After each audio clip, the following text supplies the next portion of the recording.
Hello students, welcome in this session of cost accounting. Now students, today we will calculate the another sum of reconciliation, that is sum number 7 given on page number 144 in your textbook. તમારા semester 4 ની textbook માં page number 144 પર question number 7 છે એ આપેલ છે.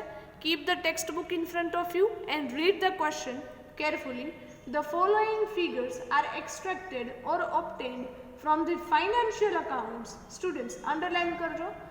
આ figures છે શેમાંથી લીધેલા છે? From the financial account. Underline these words. From the financial accounts of Gujarat Limited for the year ending 31st March 2017. The year is given 2016-17. Sales 20,000 units. Amount is given. Materials, wages, factory overheads, administrative overheads, selling and distribution overheads. Closing stock is of two types. Closing stock of finished goods and units are given 1,230 units, and closing stock of work in progress. Both are given. Right? Goodwill written off, interest on debentures. Students, આ જે પણ details તમને આપે છે, નીચેનો જે data આપે છે, બધો ડેટા શેમાંથી લીધેલો છે? From the financial accounts. That means this data we will use for the preparation of profit and loss account. એ તમે પીએનએલ અકાઉન્ટ પ્રિપેર કરતી વખતે યુઝ કરશો. Read the next paragraph on the next page. In the cost record, underline the word cost record. હવેનો જે data છે એ શેમાં છે? Cost record. That means cost accounting related data છે. Factory overhead is charged at 100% of wages, administrative overheads at 10% of factory cost, and selling and distribution overhead at the rate of ₹20 per unit sold. Prepare a statement of reconciliation, the profit as per cost records with the profit as per the financial records. Here we need to prepare the reconciliation statement, but before preparing that we need cost sheet as per cost account, and then after we need the P&L account as per the financial account. Students, આખા ક્વેશ્ચનમાં જે information available છે એમાંથી financial accounts માટે એટલે કે trading અને P&L જે તમે પ્રિપેર કરો છો કમ્બાઇન્ડ, એના માટે ઇન્ફોર્મેશન કઈ યુઝ કરો છો? જે તમને પોઈન્ટ વાઇઝ આપેલ છે એ ફર્સ્ટ પેજમાં.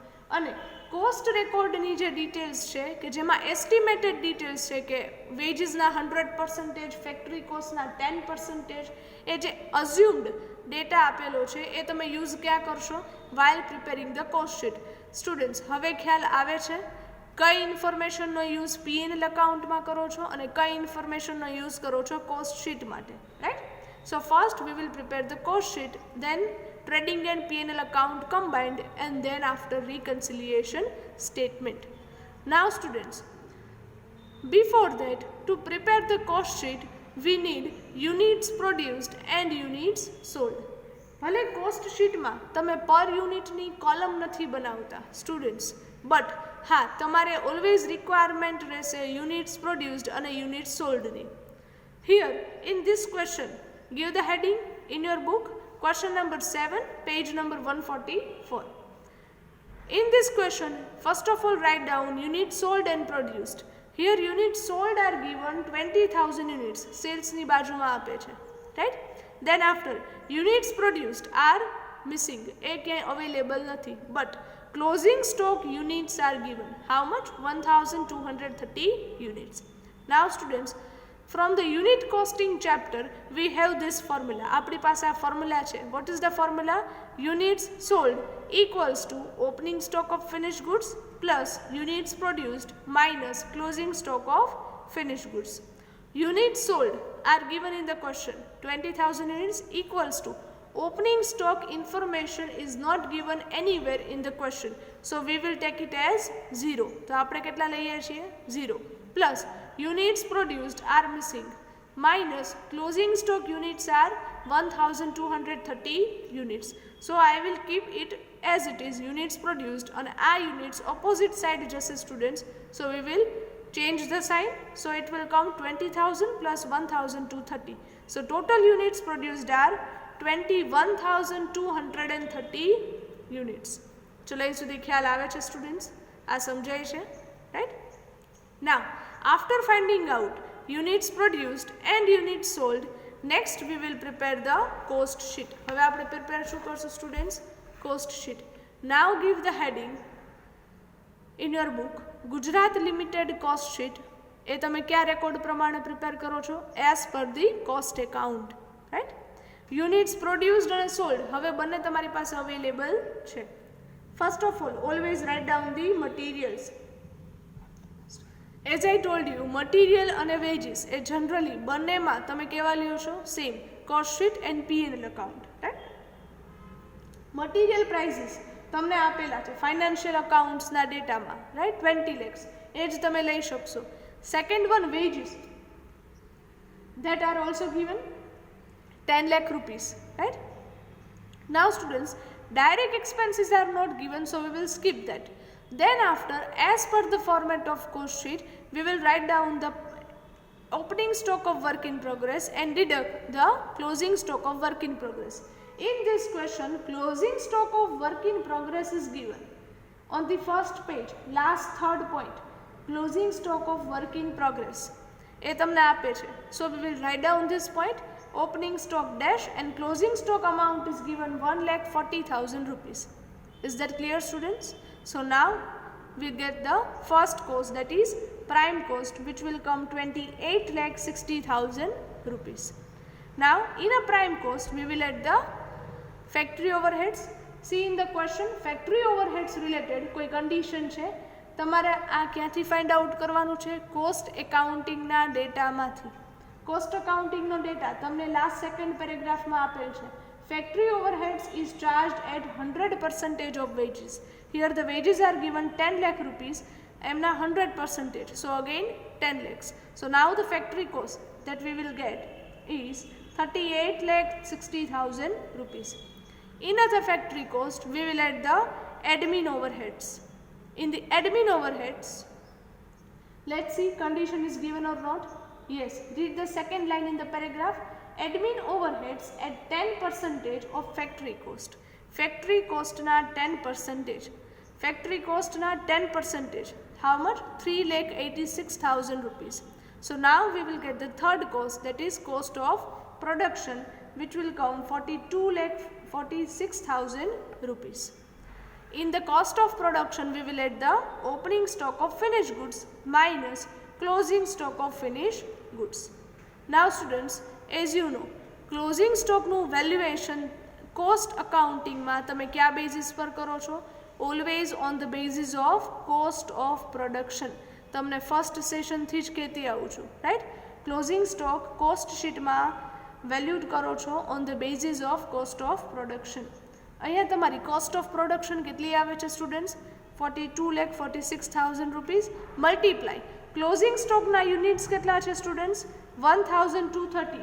ક્વેશ્ચનમાં જો આપેલ જ છે closing stock units divide units produced. આ રીતે તમારે ક્લોઝિંગ સ્ટોક કોસ્ટ શીટમાં ફાઇન્ડ આઉટ કરવાનો રહેશે students.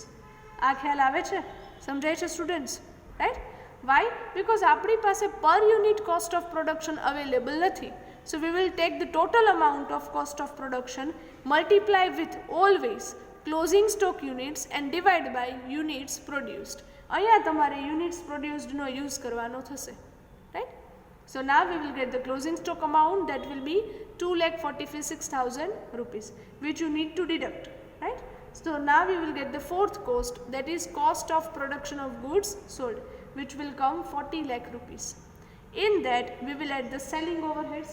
Selling overheads related condition છે? Yes. Paragraph માં read કરો students. Selling and distribution overhead at the rate of rupees 20 per unit sold. Per unit price કેટલા છે selling overheads ના? 20 rupees. Students, selling overheads માં તમે પર યુનિટ 20 રૂપીસ આપે છે, એને તમે મલ્ટીપ્લાય યુનિટ્સ પ્રોડ્યુસ્ડ સાથે કરશો કે unit sold? As I told you, તમારી ફોર્થ કોસ્ટ યુનિટ સોલ્ડ મળે ત્યારથી લઈ અને બધાના પછીના ઇન્ફોર્મેશનમાં તમે ઓલવેઝ ડિવાઈડ કયા યુનિટ્સથી કરશો? With the units sold, right? તો અહીંયા પણ પર યુનિટ 20 છે તો મલ્ટીપ્લાય યુનિટ સોલ્ડ 20,000 એ પણ ક્વેશ્ચનમાં આપેલ છે. So total selling overheads will come 4 lakh rupees. So at last you will get the total cost which will come 44 lakh rupees. Now the sales is already given in the question. Sales to આપેલ જ છે. First point 50 lakh rupees.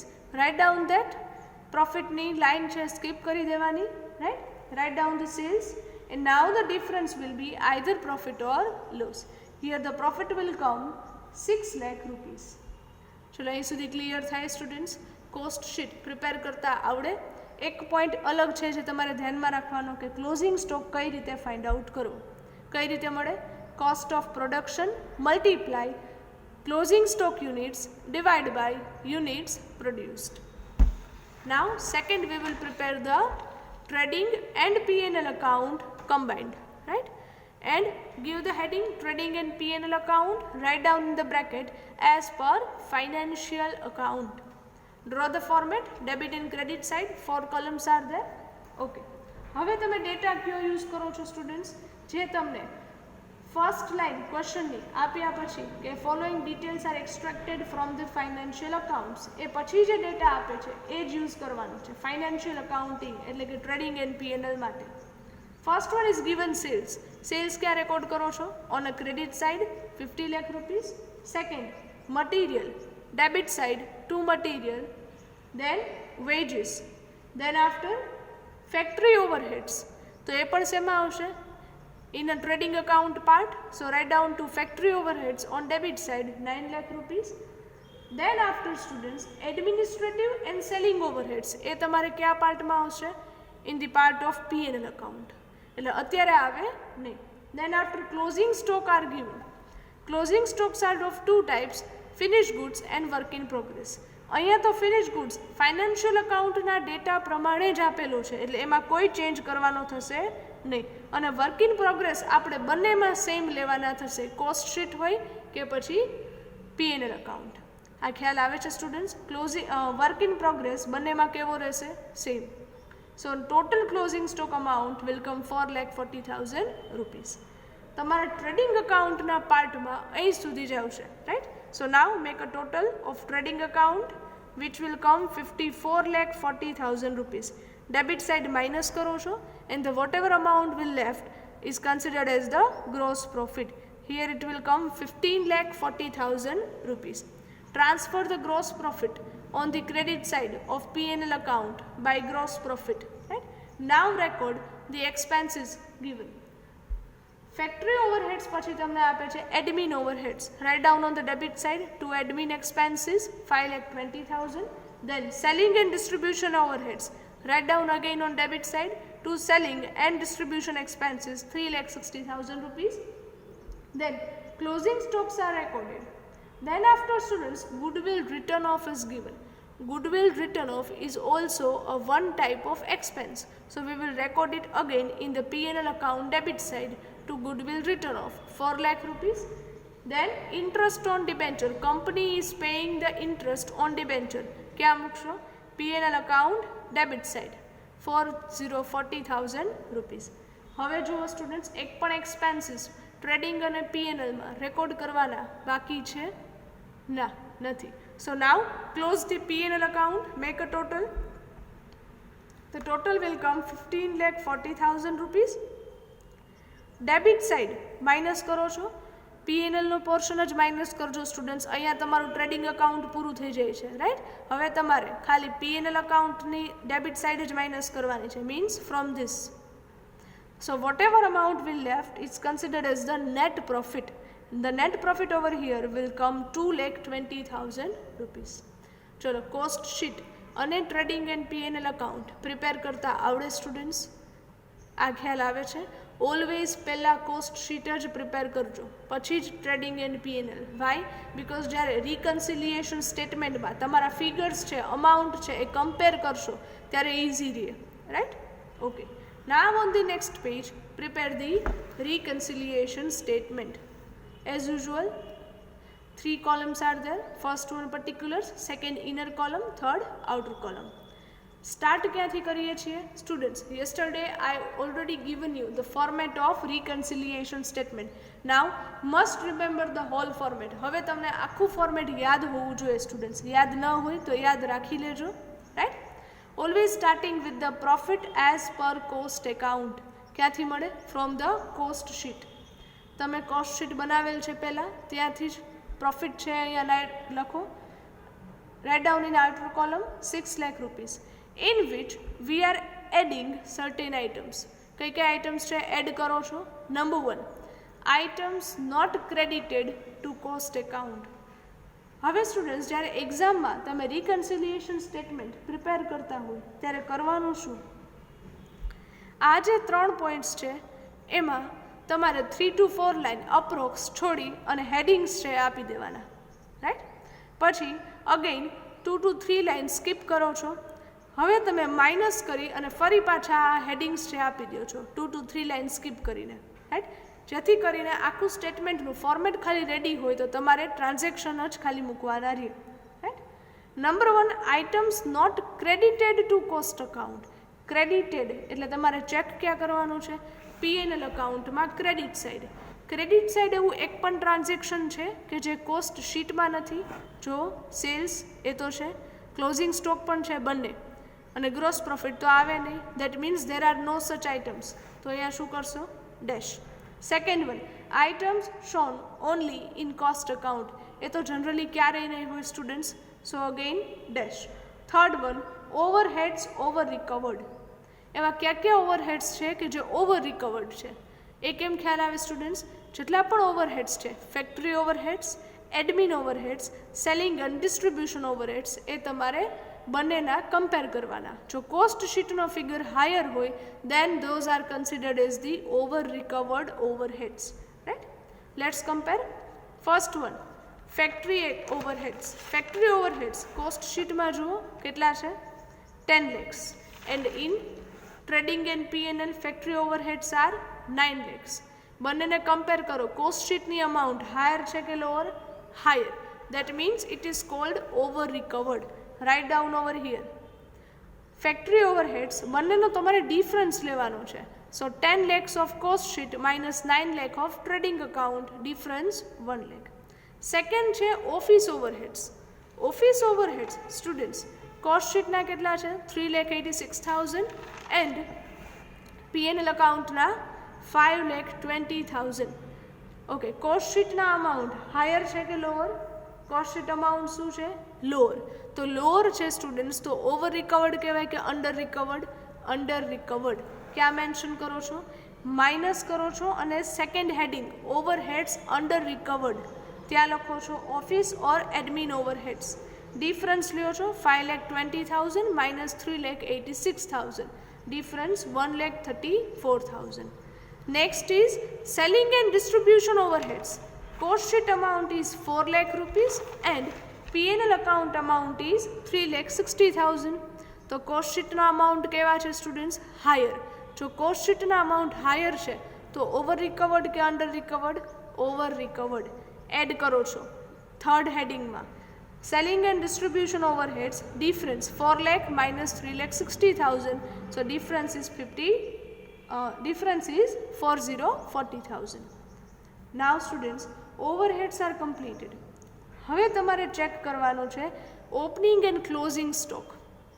Opening stock is given in the question? No, opening stock is not given anywhere in the question. તો એ સ્કીપ કરો. Closing stock. Closing stock are of 2 type. એક છે finish goods અને સેકન્ડ છે work in progress. Work in progress બંનેમાં always તમારે કેવા મૂકવાના થશે? Same amount. એટલે એમાં કોઈ ડિફરન્સ આવે નહીં, એટલે એની કોઈ ઇફેક્ટ આવે નહીં. ફિનિશ ગુડ્સ ક્લોઝિંગ સ્ટોક છે એ કોસ્ટ શીટમાં કેટલા છે students? 2,46,000 and in P&L account 3 lakh. Cost શીટના અમાઉન્ટ હાયર કહેવાય કે લોઅર? લોઅર. લોઅર છે તો એને તમે શું કહેશો? Under valuation of closing stock. હવે પ્લસ થાય કે minus? Students, yesterday I given you one technique to remember this. What was the technique? પહેલાં તો શું લખી નાખશો? Opening, closing, opening, closing. O છે તો ઓપનિંગ સ્ટોક, દેન અહીંયા ઓપનિંગ, તો હવે શું થશે? Okay, opening and undervaluation, overvaluation, undervaluation, overvaluation, undervaluation. હવે ઓવરવેલ્યુએશન ઓફ ઓપનિંગ, અહીંયા ઓપનિંગ છે તો હવે શું લેશો? ક્લોઝિંગ. હવે રિવર્સ કરી નાખો, અહીંયા ક્લોઝિંગ અને અહીંયા ઓપનિંગ. આપણા ક્વેશ્ચનમાં છે undervaluation of closing stock. That means second condition, undervaluation of closing stock. First two શું કરો છો? Minus. Second two, first two plus and second two minus. તમારી સેકન્ડ કન્ડિશન છે તો તમે શું કરશો? એડ. તો પ્લસમાં જ ફોર્થ હેડિંગ આપો, under valuation of closing stock, અને નીચેની લાઇનમાં બ્રેકેટ કરીને લખો 3 lakh minus 2,46,000. So the difference is 54,000 rupees. Is that clear students? આ સમજાય છે, right? Under valuation of closing stock. Okay, હવે there are certain items which you need to be deduct. First one, items not debited to cost account. Debited means check ક્યાં કરશો? P&L account debit side. એવી કોઈ items છે? Let's check. Material and wages બંનેમાં છે. Factory overheads given in both. Gross profit તો skip કરશો. Admin અને સેલિંગ ઓવરહેડ્સ પણ બંનેમાં છે. But goodwill return off and interest on debenture એ છે એ P&L અકાઉન્ટમાં છે, બસ કોસ્ટ શીટમાં છે નહીં. તો આ બે આઇટમ એવી છે કે જે તમે કોસ્ટ શીટમાં મેન્શન કરેલ નથી, તો એ તમારે લખવાની છે અહીંયા. Items not debited to cost account, goodwill return off 4 lakh and interest on debenture 40,000. So total 4,40,000 rupees. ચલો, આ ખ્યાલ આવે છે સ્ટુડન્ટ્સ? સેકન્ડ હેડિંગ તમે શું આપેલું હતું? ઓવરહેડ્સ અંડર રિકવર્ડ, જેમાં એક ઓવરહેડ્સ હતા admin overheads. Okay, opening stock છે જ નહીં, ક્લોઝિંગ સ્ટોકની એક ઇફેક્ટ આવી ગઈ છે, બંનેમાં ક્યારે આવે નહીં, કાં તો અંડર વેલ્યુડ હોય કાં ઓવર વેલ્યુડ હોય, રાઈટ? ઓકે, તો હવે એક પણ ટ્રાન્ઝેક્શનની ઇફેક્ટ આપવાની બાકી નથી. So we will take the amount in outer column, plus જેટલી પણ આઇટમ્સ કરો છો એ બધાનો ટોટલ કરી આઉટર કોલમમાં મૂકો 1,94,000. માઇનસ જે પણ આઇટમ કરો છો એ બધાનો ટોટલ કરી અને આઉટર કોલમમાં મૂકો 5,74,000. અને માઇનસ કરો છો તમારા કોસ્ટ અકાઉન્ટિંગના પ્રોફિટમાં 6 લાખમાં એડ કરો છો 1,94,000 એન્ડ માઇનસ કરો છો 5,74,000. So the answer will come 2,20,000 rupees. Check કરો તમારા P&L અકાઉન્ટનો પ્રોફિટ એ જ છે 2,20,000. What is this profit as per financial account? So your question is tallied. કોસ્ટ અકાઉન્ટિંગના પ્રોફિટથી સ્ટાર્ટ કરતા હતા, ફાઇનાન્શિયલ અકાઉન્ટિંગના પ્રોફિટથી તમારું સ્ટેટમેન્ટ શું થશે? એન્ડ. ચલો, આ ખ્યાલ આવે છે સ્ટુડન્ટ્સ? આ સમજાય છે, right? So this type of sums can be asked in your final examination, right? આ ટાઈપના સમ્સ તમને પૂછાય છે. So be conscious for that. So here with this we are concluding this sum. આ સમ આપણે પૂરો કરીએ છીએ. So here with this also we are ending up our today's session. Thank you very much and have a good day.